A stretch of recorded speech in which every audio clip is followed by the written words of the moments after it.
हम्म। एक फूल की चाह, इसका प्रश्न। बुझी पड़ी थी चिता वहां पर था, छाती धधक उठी मेरी। इसका दूसरा स्टेंजा आप लोग लिखिए। इस प्रश्न का दूसरा स्टेंजा। जहां कन्या का शरीर राख की ढेरी में बदल चुका था, यहां तक समाप्त हो गया था। उसके बाद दूसरे स्टेंजा में लिखिए एक फूल की चाह कविता का प्रश्नोत्तर। दूसरा स्टेंजा। अपनी कन्या की बुझी हुई चिता देखकर, अपनी कन्या की बुझी हुई चिता देखकर, अपनी कन्या की बुझी हुई चिता देखकर उसके पिता का हृदय धधक उठा, उसके पिता का हृदय धधक उठा। किसके पिता का? सुखिया के। अपनी कन्या की बुझी हुई चिता देखकर उसके पिता का हृदय धधक उठा। पूर्ण विराम।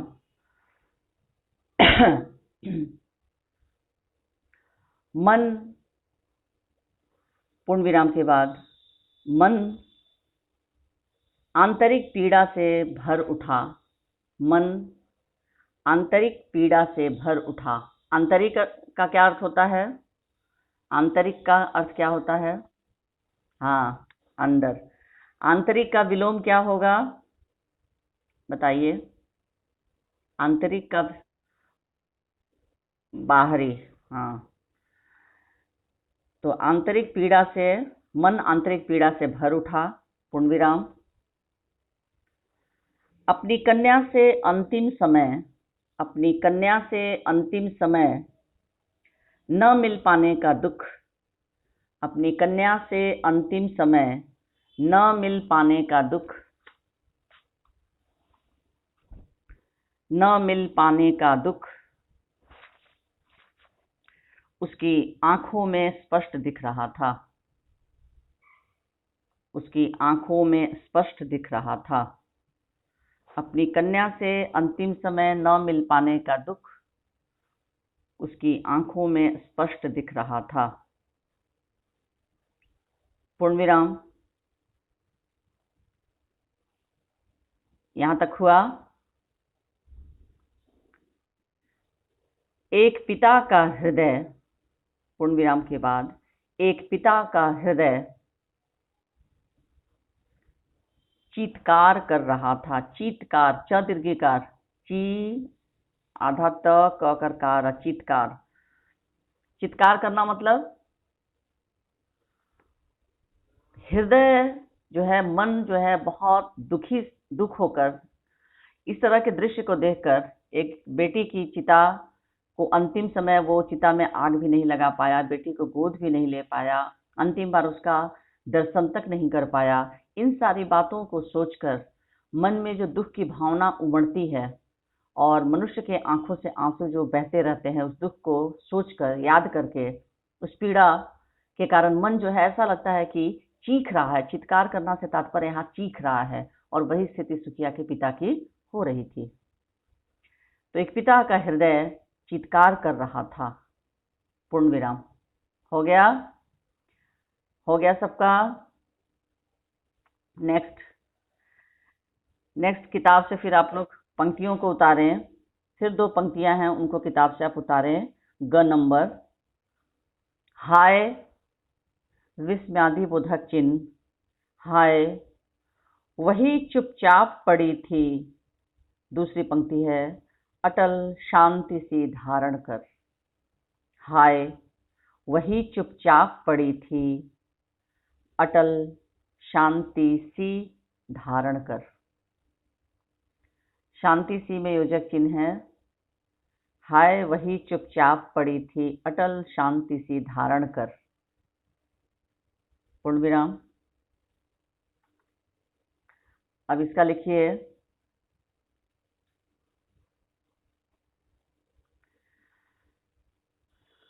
प्रश्न लिखिए आप लोग। हाँ, कवि ने एक पिता की कवि ने एक पिता की कवि ने एक पिता की वेदना को व्यक्त करते हुए लिखा है।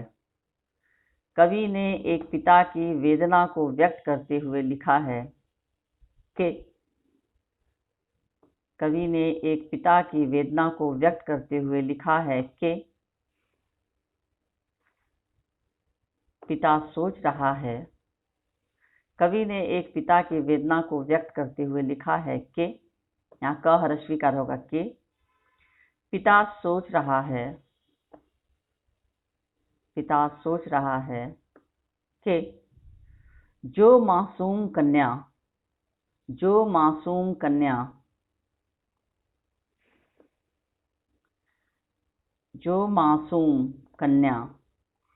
एक पल के लिए कहीं ठहरती न थी, एक पल के लिए कहीं ठहरती न थी। सोच रहा है कि जो मासूम कन्या एक पल के लिए कहीं ठहरती न थी, पूर्ण विराम, हर पल, पूर्ण विराम, उसके बाद हर पल उसका खेलना कूदना लगा रहता था।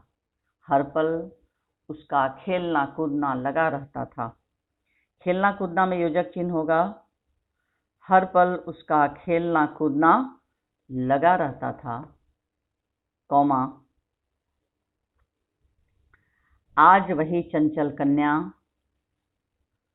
आज वही चंचल कन्या,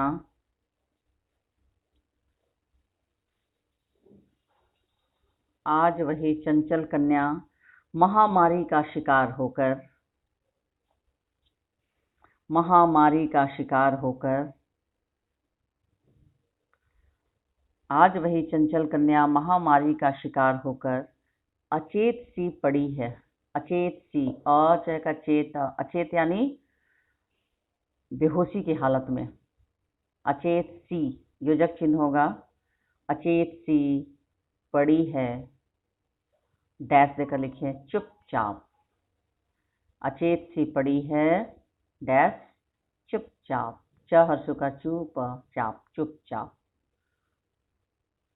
लिख लिए।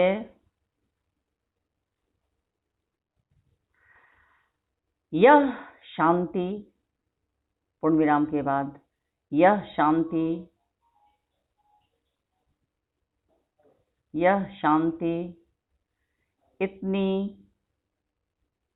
यह शांति इतनी कष्टपूर्ण थी, यह शांति इतनी कष्टपूर्ण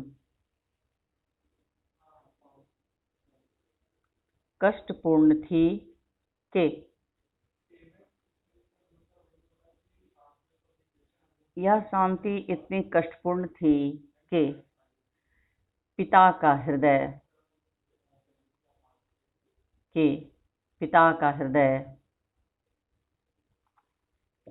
तार तार हो रहा था। यह शांति इतनी कष्टपूर्ण थी कि पिता का हृदय तार तार हो रहा था, पूर्ण विराम। यहां तक हुआ। उसने अपनी, पूर्ण विराम के बाद, उसने अपनी खेलती कूदती में योजक चिन्ह होगा। उसने अपनी खेलती कूदती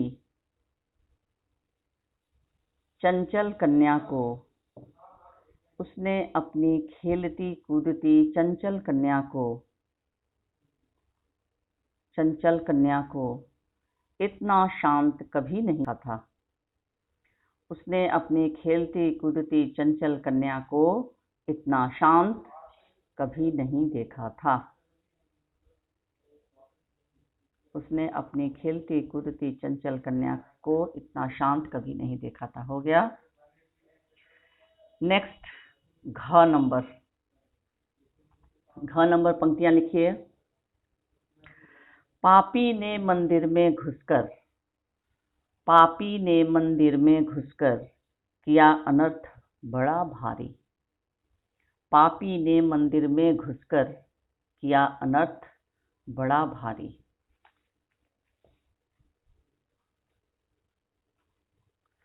पंक्तियां पहले लिख लीजिए।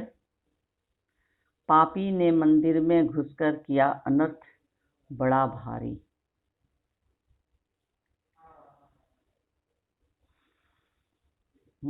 लिख लिए?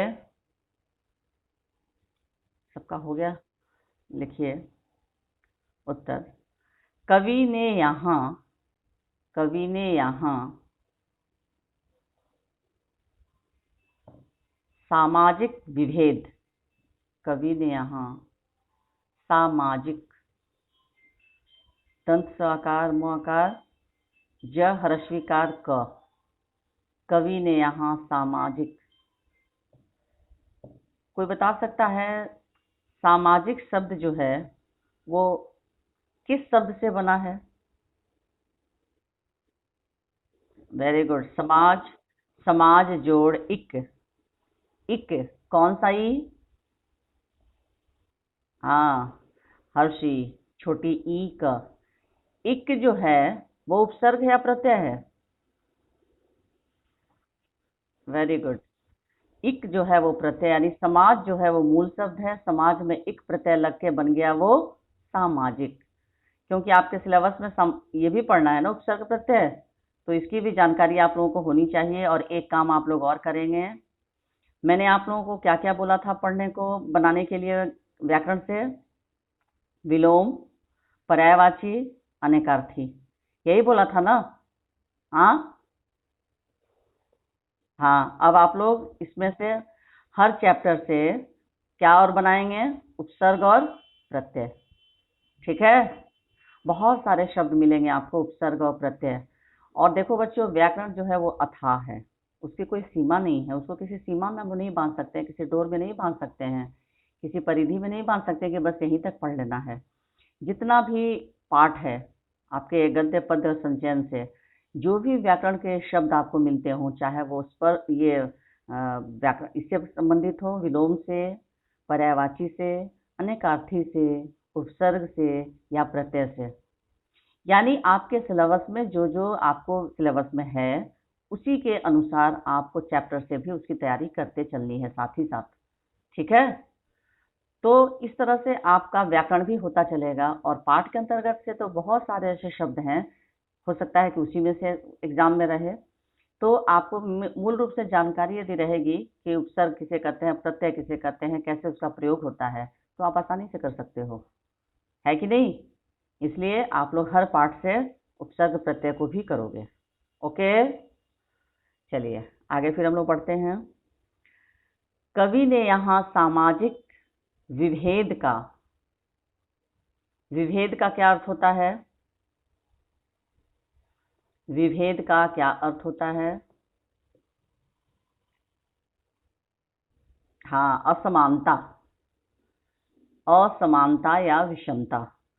तो कवि ने यहाँ सामाजिक विभेद का एक ऐसा प्रसंग उठाया है, एक ऐसा प्रसंग उठाया है, यानी मूल रूप से इस पाठ में, इस पाठ का मूल केंद्र प्रसंग, यानी एक फूल की चाह जो है ये मुख्य रूप से एक छुआछूत की भावना, और छुआछूत की जो भावना हमारे समाज में है, असमानता की जो भावना है, ऊंच नीच, अमीर गरीब, छुआछूत, उच्च वर्ग निम्न वर्ग, इन सारी केंद्र बिंदुओं पर ये कविता हमारी आधारित है कि किस तरह से समाज में आज भी छुआछूत की भावना व्याप्त होने के कारण एक छोटी सी बच्ची जिसकी इच्छा को उसका पिता पूर्ण करना चाहा लेकिन पूर्ण करने में वो असमर्थ रहा।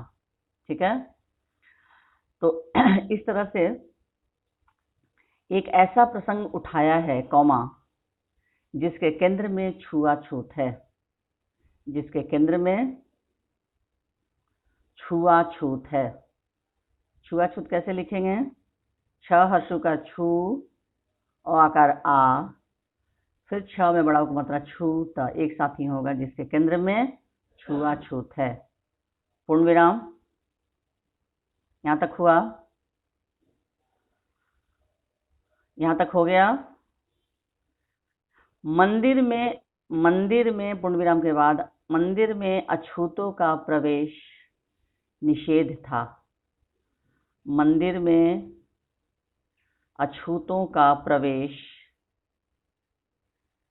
मंदिर में अछूतों का प्रवेश निषेध। न हर्षिका नी, मूर्धन्य शयकार धा। निषेध मतलब मना, मनाही। ठीक है। मंदिर में अछूतों का प्रवेश निषेध था, अल्पविराम। लेकिन अपनी मरनासन, म र मूर्धन्य न आकार, दंत स न संयुक्त, न संयुक्त यानी एक आधा न फिर पूरा न। लेकिन अपनी मरनासन कन्या की अंतिम इच्छा, लेकिन अपनी मरनासन कन्या की अंतिम इच्छा को पूर्ण करने के लिए, लेकिन अपनी मरनासन कन्या की अंतिम इच्छा को पूर्ण करने के लिए एक अछूत पिता, पूर्ण करने के लिए एक अछूत पिता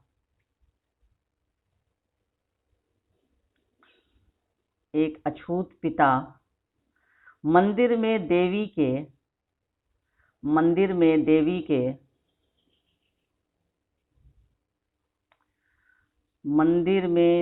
के प्रसाद के रूप में, मंदिर में देवी के प्रसाद के रूप में फूल लेने गया, देवी के प्रसाद के रूप में फूल लेने गया, तो मंदिर एवं धर्म के ठेकेदार पुजारियों ने, तो मंदिर एवं धर्म के ठेकेदार पुजारियों ने इसे अपना और मंदिर का अपमान समझा।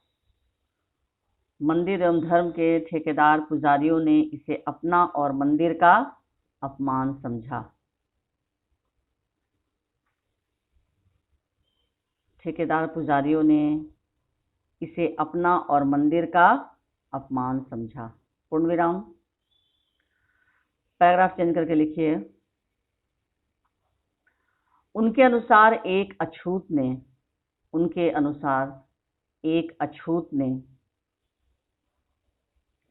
मंदिर में घुसकर पाप किया है। उनके अनुसार एक अछूत ने मंदिर में घुसकर पाप किया है। पूर्ण विराम। उनके अनुसार एक अछूत ने मंदिर में घुसकर पाप किया है। पूर्ण विराम। उसने सदियों से चली आ रही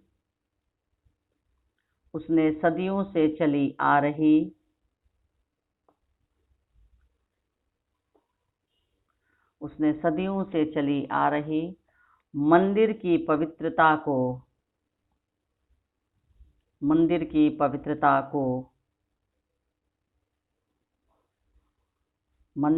पवित्रता को नष्ट भ्रष्ट कर दिया है। नष्ट भ्रष्ट में योजक चिन्ह होगा। मंदिर की पवित्रता को नष्ट भ्रष्ट कर दिया है। पूर्ण विराम। वह पापी है,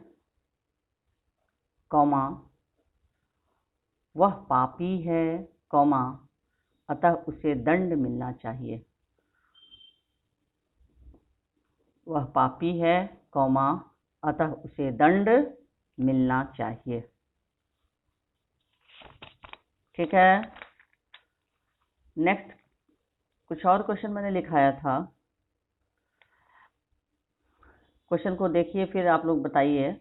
पहला क्वेश्चन लिखाया था मैंने कि सुखिया कौन थी, उसे अस्वस्थ देखकर उसके पिता की दशा कैसी हो गई थी। ये लिखवा चुकी हूँ। हाँ, लिखवा चुकी हूँ ना? हेलो, मंदिर कहाँ पर स्थित था तथा वहाँ किसकी सुगंध व्याप्त थी, ये भी मैं लिखवा चुकी हूँ। उसके बाद देवी माँ के मंदिर में सुखिया के पिता को पीटा जाना किस सामाजिक बुराई को व्यक्त करता है, ये भी हो गया था। उसके बाद कारावास से छूटने के बाद सुखिया के पिता की मानसिक और शारीरिक दशा कैसी थी, ये 4 प्रश्न मैंने लिखवाया था। एक और लिख लीजिए, बुझी हुई चिता को देखकर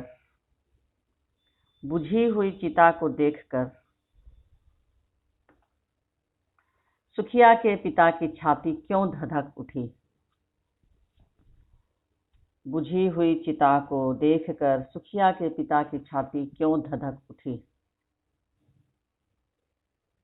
बुझी हुई चिता को देखकर सुखिया के पिता की छाती क्यों धधक उठी? प्रश्नवाचक चिन्ह लिखिए। बुझी हुई चिता को देखकर, बुझी हुई, ब हर्षुकार, झ दीर्घिकार, बुझी हुई चिता को देखकर सुखिया के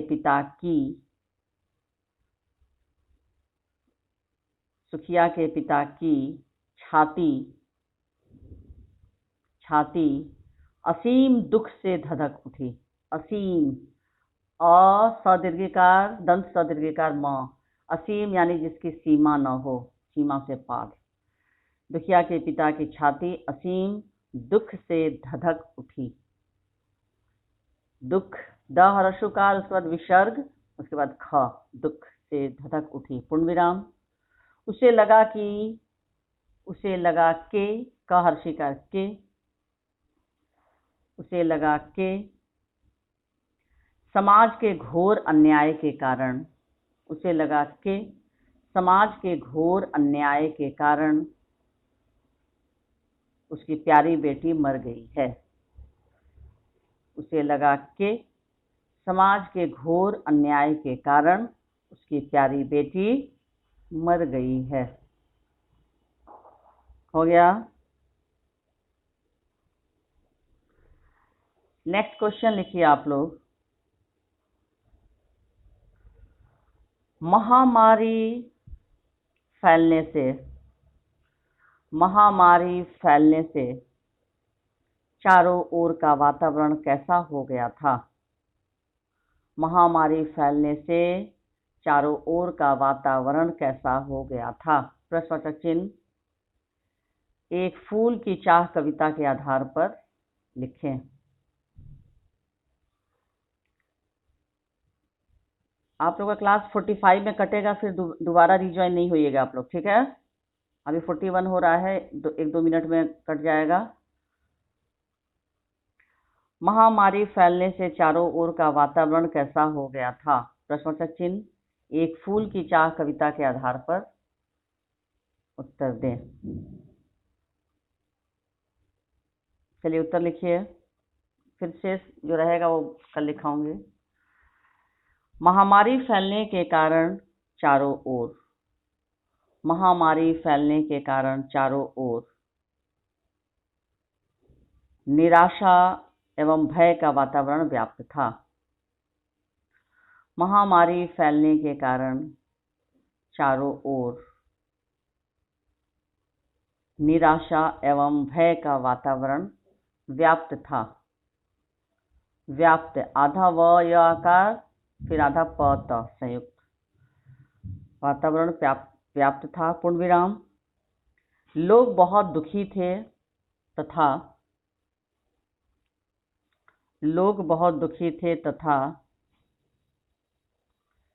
अपने बीमार परिजनों तथा अपने बीमार, ब दीर्घिकार, बीमार, तथा अपने बीमार परिजनों, प र हर्षिकार, री, ज, नौ का नो अनुस्वार, तथा अपने बीमार परिजनों के स्वास्थ्य को लेकर, स्वास्थ्य, आधा दंत स व आकार, फिर आधा दंत स थ य संयुक्त, यानी आधा दंत स आधा थ य, अपने बीमार परिजनों के स्वास्थ्य को लेकर अत्यंत चिंतित थे।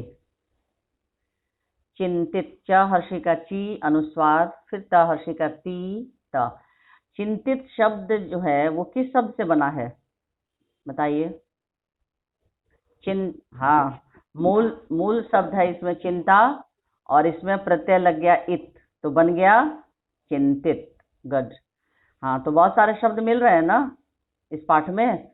तो आप लोगों को बहुत सारे पाठ, इसमें बहुत सारे शब्द मिलेंगे आपको जिनका उपसर्ग भी बन जाएगा और प्रत्यय भी। चिंतित थे, पूर्ण विराम।